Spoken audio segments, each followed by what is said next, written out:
Виси во воздух лидерската средба меѓу Заев и Мицкоски. Засега како да не се слушаат повиците на дел од пратениците, двајцата лидери да седнат на заедничка маса и да најдат решение за уставните измени.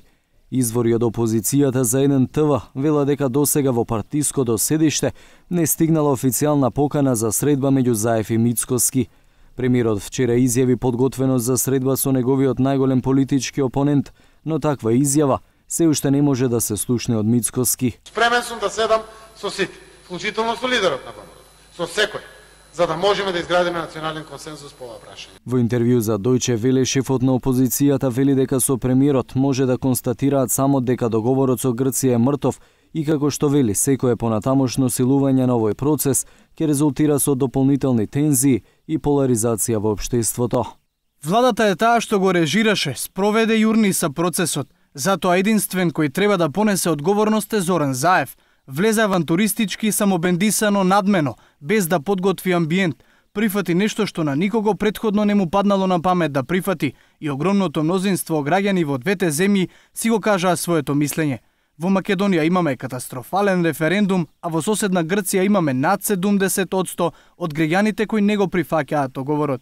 Потврда за тоа дека во овие моменти потребно е да се изгради национален консензус во кој ќе биде вклучена и опозицијата, пристигне и од владата, откаде вела дека работата е премногу сериозна. Премиерот Зоран Заев веќе третден денеска е во Собранието на Република Македонија. Сите пораки се премногу кристално и јасно искажани од собраницката говорница. Потребно е да се изгради национален консензус, бидејќи, како што вели самиот премиер, пресериозна е работата.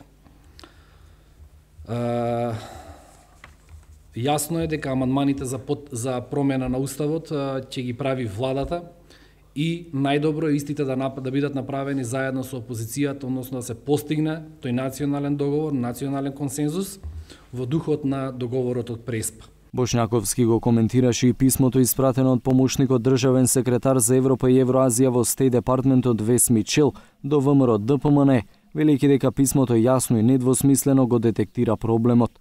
Во него Мичел вели дека се разочарани од постапките на опозицијската ВМРО ДПМН пред, но и по референдумот.